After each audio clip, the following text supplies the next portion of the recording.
how having your defenses up works against you. So, we do have a certain amount of vulnerability that we really can't go beyond. This world definitely, has criminals and con artists and all types of things that can happen to us. But I think what happens is there's a line between caution and paranoia. And I think most people actually end up on the other side, in the paranoia side, as opposed to the caution side. And it's not really their fault. Again, it just comes back to that initial programming in life. So basically what happens is I think we're kind of born, as a blank slate. But I think most people tend to lean more towards, being compassionate and loving as a baby, and smiling and joy and all that stuff. So what happens, I think, is as we get into that initial childhood and, in the toddler years where we start interacting with the world, is we're interacting with broken people. So we take on that brokenness. We copy their behaviors, and it becomes our behavior. So that kind of becomes our default setting as we go through life. And the more trauma we experience and the worse our upbringing is and the worse environment we're in leads to having more defenses up more of the time. I can see it in people. There's people you can tell, like, their defenses are up 24/7. They're on alert. And the problem with that is they're using up a lot of their energy throughout the day. And that's part of the problem, is we come from this place of weakness instead of strength. And what we're doing is we're just burning our wheels and using up energy, as opposed to if we were to come from strength, then we would actually use a lot less energy and we'd be provided with more energy. It's really neat how that whole interaction works. And a big part of that is just stepping away from having those defenses up.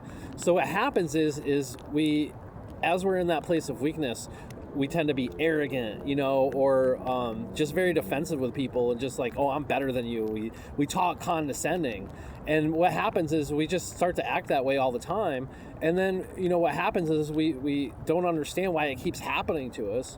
Well, the problem is we're almost creating a vacuum. And what's happening is we're just creating that situation to happen over and over and over again. People around you expect you to be that way, so they're going to treat you in a way that's going to bring out your defenses. It's the same thing when you're acting condescending or acting arrogant or acting from that place of weakness. The thing is we all can read each other, so we know what's happening. So we're going to play that complimentary role right back to you.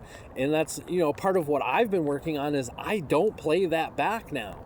And part of that comes from really how the world really divides itself. It's me versus you. It's me versus the world. It's left versus right. It's this versus that. When we come to realize like we're all humanity and we're all best friends and we don't have enemies, then we lose a lot of those defenses.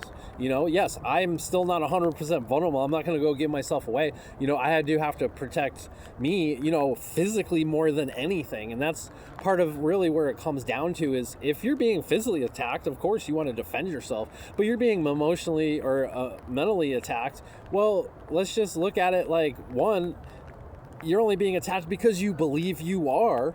Two, that person, if they're attacking you, they're probably like that anyway, so they're going to attack anybody, and you're just taking it personally. So it really all is just a matter of perspective on how we see how people are attacking us. We assume everyone is attacking us or the world is attacking us because we have low self-esteem, is we think the world is what's going to provide that upliftment for us, and when it doesn't, when it brings us down, we just it just reaffirms our belief that that's what the world does, and we never look inside of ourselves to lift ourselves up.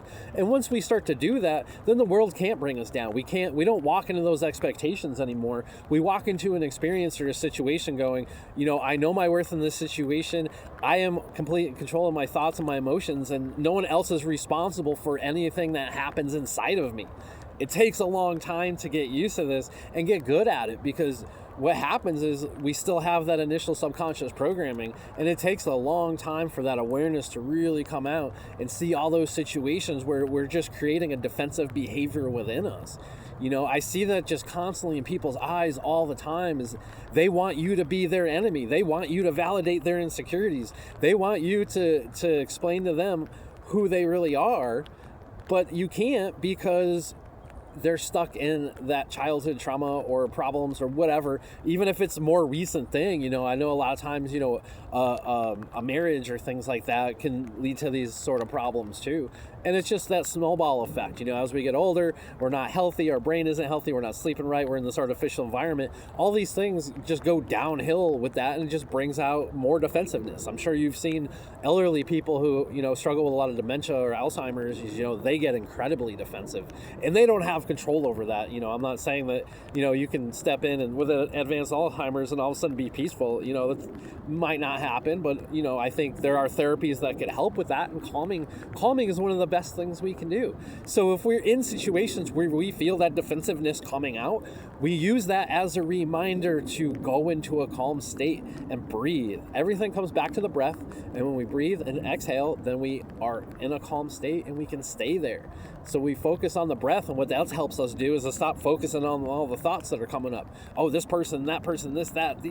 Why do you listen to that? Why do you pay attention to that stuff? Why do you care so much about what's happening in there? Because that's what's driving you. If we just let go of that and stop caring about that, then what's going to happen is we're going to have more inner peace, but we're going to have more outer pieces, because we're not going to be at odds with the environment around us all the time, because it really isn't us against the world. It's all of us together against our lower selfishness. And that's all it is like, if we're all best friends, then these problems go away. But that's what I want to encourage you to do, is look at situations where your defensiveness comes up, maybe, getting gas and talking to the cashier, and, the situation doesn't go well, and, you had your part in that. It takes a lot to come from a state of calmness, kindness, and patience and compassion with people. But when you can make that your center, then everything else will fall into place. All right, I got to get out of the rain. Have a great day.